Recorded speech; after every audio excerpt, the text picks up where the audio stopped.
Assalamualaikum warahmatullahi wabarakatuh. Di sini saya dari kelompok 7 yang beranggotakan saya sendiri, Maftuha, dan yang kedua Mas Jeffrey Noviansa dalam mata kuliah Teknologi Pendidikan yang materi saya di sini yaitu kawasan pemanfaatan dalam teknologi pendidikan yang dosen pengampunya Pak Zamzam Mustafa. Langsung saja.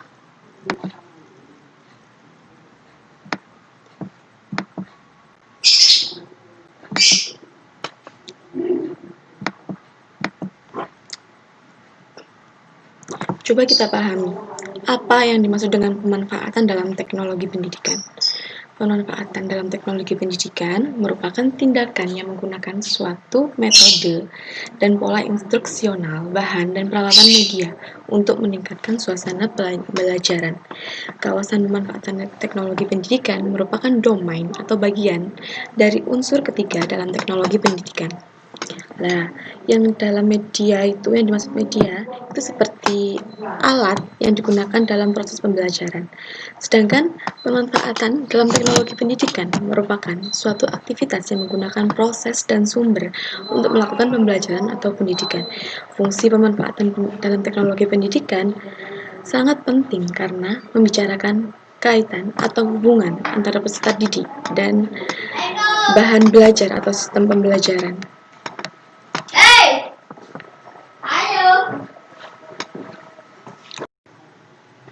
Ya, dan di sini langsung saja dalam unsur-unsur kawasan pemanfaatan dalam teknologi pendidikan. Di sini saya akan menjelaskan dua unsur, yaitu yang pertama pemanfaatan media, yang kedua yaitu difusi inovasi. Dalam pemanfaatan media itu ada sesuatu yang sangat penting. Kan di sini tuh.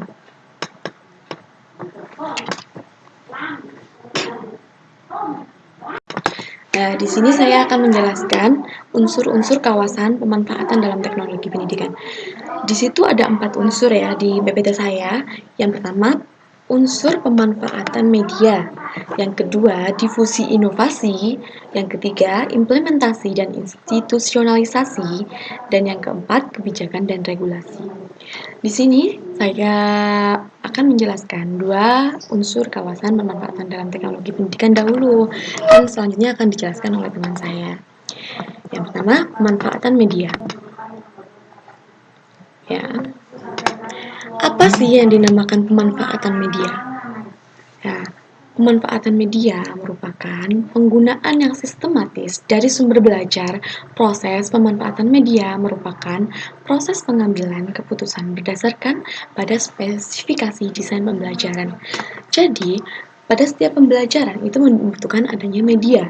Media itu alat untuk melakukan pembelajaran. Jika tidak ada media, maka dalam proses pembelajaran akan membutuhkan waktu yang sangat lama, dan seorang peserta didik atau beberapa peserta didik kan di dalam kelas itu tidak akan hanya fokus kepada kepada pendidiknya jika menggunakan pemanfaatan media gitu. Pemanfaatan media itu banyak sekali, seperti LCD, laptop, dan lain sebagainya.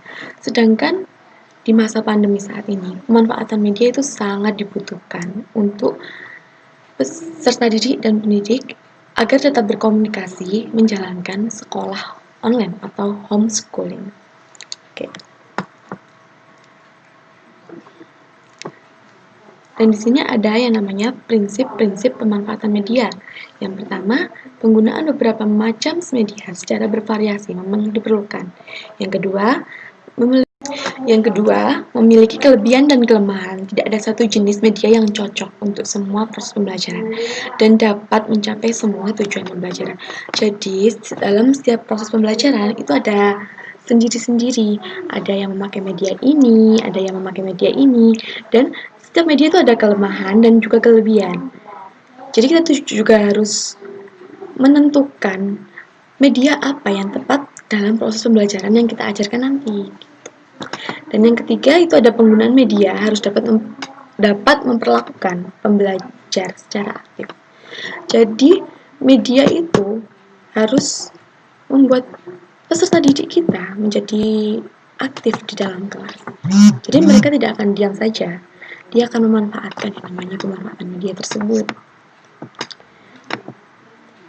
Nah, langsung di sini saya akan menjelaskan pengertian difusi inovasi dulu. Difusi inovasi merupakan proses berkomunikasi melalui strategi yang terencana dengan tujuan untuk diadopsi.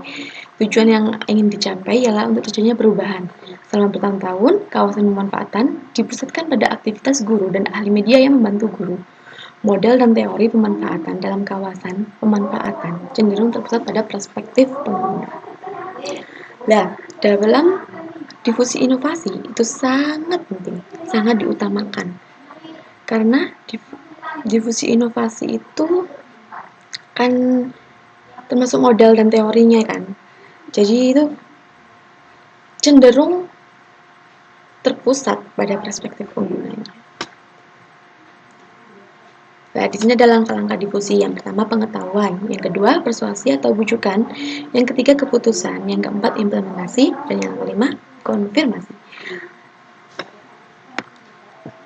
Dan buku selanjutnya akan dijelaskan oleh Mas Jeffrey. Assalamualaikum warahmatullahi wabarakatuh.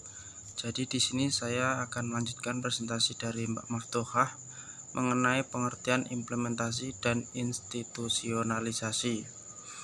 Implementasi merupakan penggunaan bahan dan strategi pembelajaran dalam keadaan yang sesungguhnya.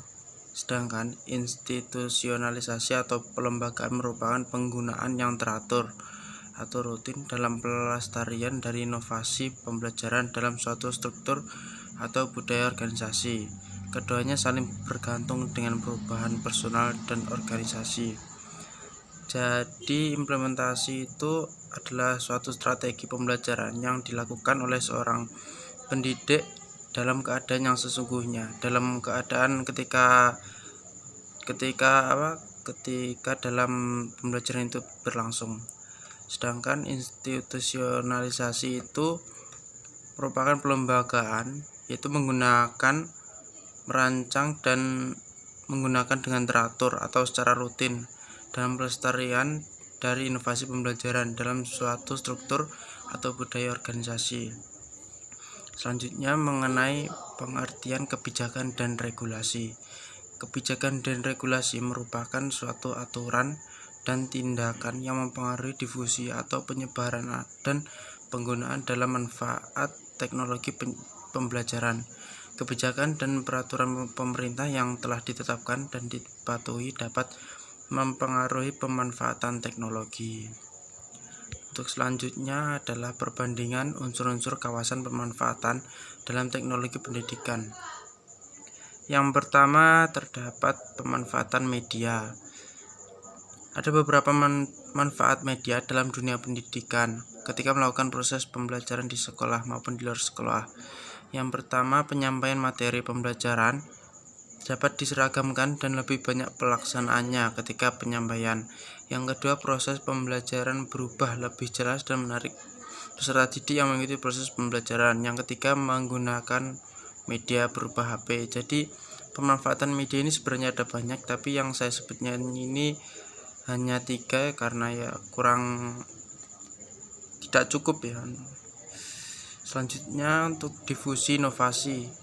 Ada 4 elemen utama yang beroperasi dalam proses difusi, yaitu bentuk atau karakter inovasi itu sendiri, saluran komunikasi yang ada, waktu, dan sistem sosial yang berlaku.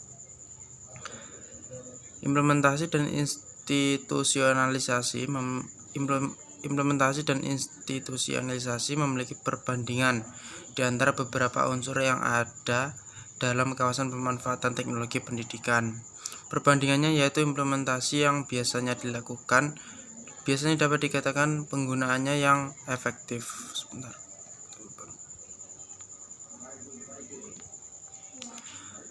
Penggunaannya yang efektif dalam kegiatan pembelajaran, sedangkan institusionalisasi atau pelembagaan menjadi bagian dari organisasi kependidikan. Selanjutnya kebijakan dan regulasi. Kebijakan dan regulasi memiliki perbandingan di antara unsur-unsur kawasan pemanfaatan dalam teknologi pendidikan, karena dalam unsur ini terdapat kebijakan yang harus dipatuhi dan jika atau bila melanggar maka akan dikenai hukuman. Sekian presentasi dari kelompok kami. Wassalamualaikum warahmatullahi wabarakatuh.